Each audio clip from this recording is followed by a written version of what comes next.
ஆர்கதான் 2.0 where creativity meets competition வெற்றியாளர்களுக்கு 3 லட்சம் மதிப்பிலான பரிசுகள். Registration closes December 10. Details in the description.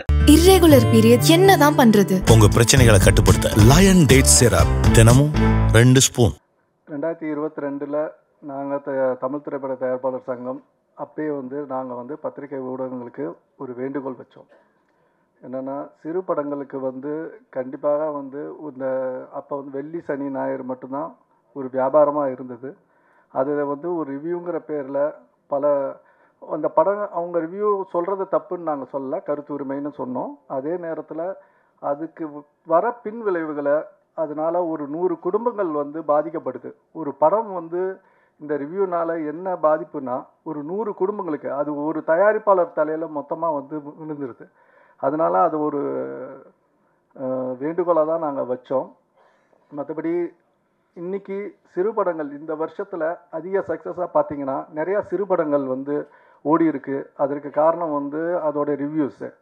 அந்த ரிவ்யூனால் படங்களை ஓட வச்சிருக்கவும் முடிஞ்சது. இந்த வருஷம் தமிழ் திரைப்படத்தில் அதிக வியாபாரங்கள் இப்போ வியாபாரங்கள் அவர் சொன்ன மாதிரி தியேட்டரை நம்பி வர்றதை நாங்கள் அன்னிலேருந்து சொல்லிகிட்டே தான் இருக்கிறோம். தியேட்டரை நம்பி தான் ஓடிடிங்கிறது அடிஷ்னல் பிஸ்னஸ். அதை நம்பி படம் எடுத்தால் நம்ம மாட்டிப்போம். ஏன்னா காலங்களில் ஓடிடியும் டவுன் ஆகும்போது மாட்டிப்போன்றதுனால திரையரங்கை நம்பி படம் எடுங்க அப்படின்னு எல்லா தயாரிப்பாளர்கள்ட்டையும் நாங்கள் சொல்லிகிட்டு இருந்தோம்.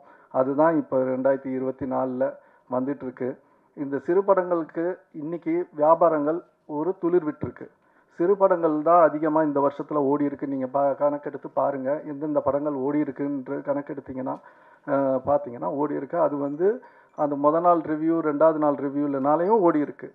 அதே மாதிரி பெரிய படங்களோட பாதிப்பு என்னென்னா இது 100 படங்கள் பாதிக்கும் போது ஒரு 1000 குடும்பங்கள் அது 100 குடும்பங்கள் இது பாதிக்குதுன்னா பெரிய படங்களோட சரிவு ஒரு 1000 குடும்பங்கள். ஏன்னா அதோடைய பட்ஜெட்லேருந்து எல்லாம் ஒரு எக்ஸாம்பிள் சொல்லணுன்னா கிட்டத்தட்ட ஒரு 50 சிறு படங்களுக்கு ஏற்ற மாதிரி தான் ஒரு பெரிய பட்ஜெட் படம். ஒரு படம் மொத்தமாக இண்டஸ்ட்ரியோட எல்லா விஷயங்களையும் பாதிக்கப்படும். அதனால தான் அவங்க ரிக்வெஸ்ட் வச்சாங்க.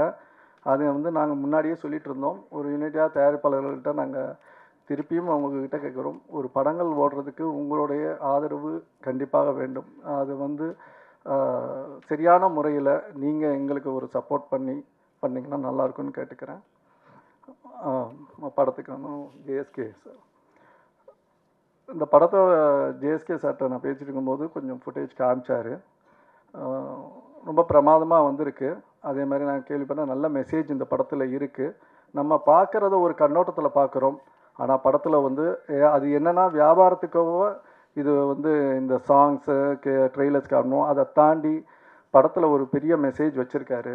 அது நானும் கேள்விப்பட்டேன். அதே நேரத்தில் நான் இன்னொன்று யோசித்தேன். ஜேஎஸ்கே சார் நிறைய படங்களை நேஷ்னல் அவார்டு வின்னிங் படங்கள்லாம் எடுத்து தயாரித்தவர்.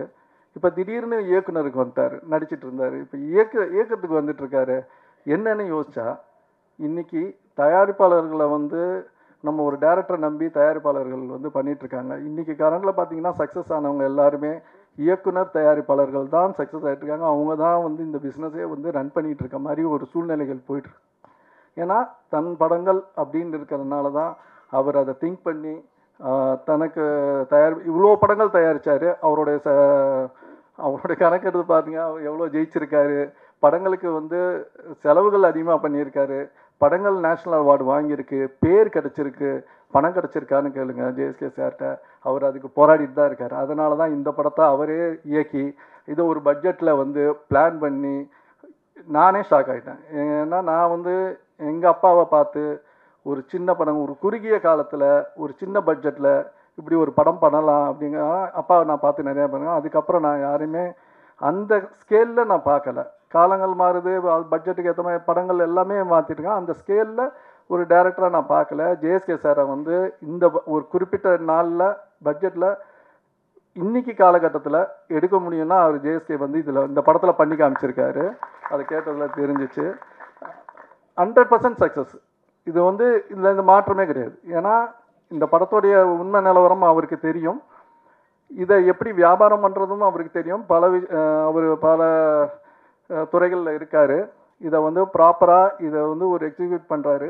இப்போ ஆர்வி உதயகுமாருக்குலாம் சாருக்குலாம் பேசிகிட்டு இருந்தார், இயக்குனர் சங்கத்தில் மெம்பர் ஆகிடுங்கன்னு.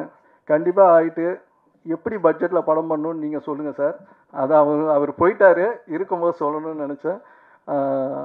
அதே மாதிரி இதில் நடித்த ஸ்டார்ஸை ரொம்ப கோஆப்ரேட் பண்ணியிருக்காங்க. ஏன்னா இந்த காலகட்டத்தில் அவர் இயக்க முடியும், டீம் எல்லாமே இருந்தாலும் ஆர்டிஸ்ட் வந்து கோஆப்ரேட் பண்ணணும்.